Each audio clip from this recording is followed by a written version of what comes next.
পরিবর্তনের প্রভাবের কারণে আজকের যেই গাছা খাল খননের শুভ উদ্বোধনের অনুষ্ঠানের সম্মানিত প্রধান অতিথি মাননীয় মন্ত্রী জনাব ফকির মাহবুব আনাম, উপস্থিত রয়েছেন গাজীপুর 2 আসনের নবনির্বাচিত সংসদ সদস্য জনাব এম মঞ্জুর করিম রনি, উপস্থিত রয়েছেন গাজীপুর সিটি কর্পোরেশনের সম্মানিত প্রশাসক জনাব শওকত হোসেন সরকার সহ মঞ্চ উপস্থিত সম্মানিত উপস্থিতি এবং আমার সামনে উপবিষ্ট সম্মানিত উপস্থিতি। আসসালামু আলাইকুম ওয়া রাহমাতুল্লাহি ওয়া বারাকাতুহু।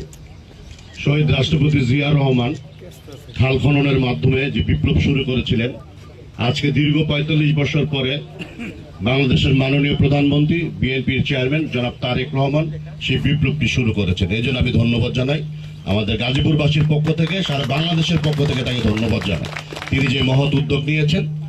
পাশাপাশি আমি আহ্বান জানাবো যে খাল খনন কর্মসূচি আপনারা শুরু করছেন, তার পাশাপাশি জনগণকে সচেতনমূলক কিছু ক্যাম্পিং যদি আমরা আপনারা করি তাহলে মানে এটা ভালো হবে। কারণ জনগণকে সম্পৃক্ত করতে হবে এই কাজের মধ্যে, যেটা মাননীয় প্রধানমন্ত্রী তারেক রহমান 31 দফার মাধ্যমে বলেছেন যে সকল কাজে জনগণের অংশগ্রহণ করতে হবে।